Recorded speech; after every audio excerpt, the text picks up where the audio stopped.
Hi, this is Cecilia from Tarot by Cecilia, and today is Thursday, August 3rd, 2017. The tarot card for today is the Wheel of Fortune. This is actually giving me chills today, let me tell you. This card has always been the most popular card on the blog. I think it has the least amount of appearances, and everyone seems to wait for it to come out.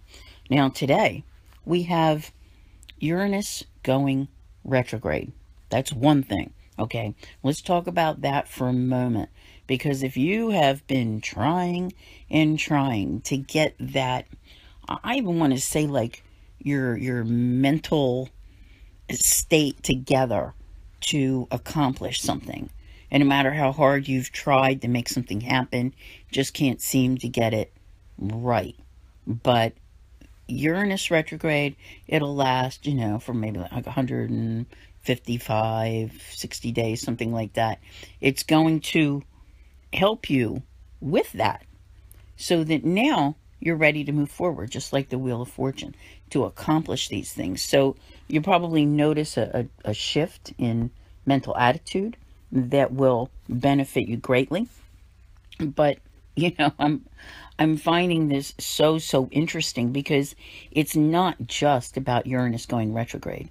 Tomorrow's transit can be felt with, Jupiter squaring with Pluto, and this is going to give you that push to move forward, that push to succeed.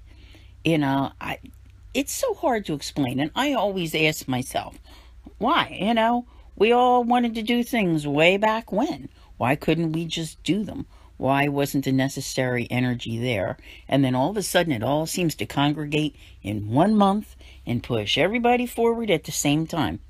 That is how it is, my friends. So as we progress with the daily cards this week, we can see that they are becoming more and more powerful, and that more things are happening and building up to our lunar eclipse at 15 degrees Aquarius on the 7th.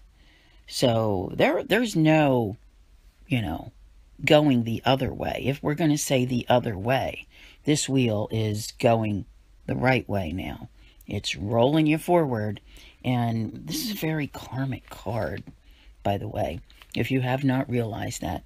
It's all about fate, destiny, and if there was ever a time to see this card, this is definitely it. I very often think of this Wheel of Fortune as the fate train coming through, doling out that karma. So now this is what you're going to have to realize. While I would love to say that the eclipses overall are extremely positive, that doesn't mean that everybody everywhere has positive events around them. Because just like the wheel, the wheel turns. What goes up must come down, all that type of thing. So there's a lot of power plays involved in this week as well. And you're going to see shifts in the balance of power. It's all very karmic. Everything that's happening right now is very karmic. And, some of it will appear to, those with fortunate enough aspects as extreme good luck, while others who may not have been living their life exactly on a stellar path may find things going the other way. So, I want to thank you all very much for listening. I'll see you here again tomorrow, and as always, have a great day.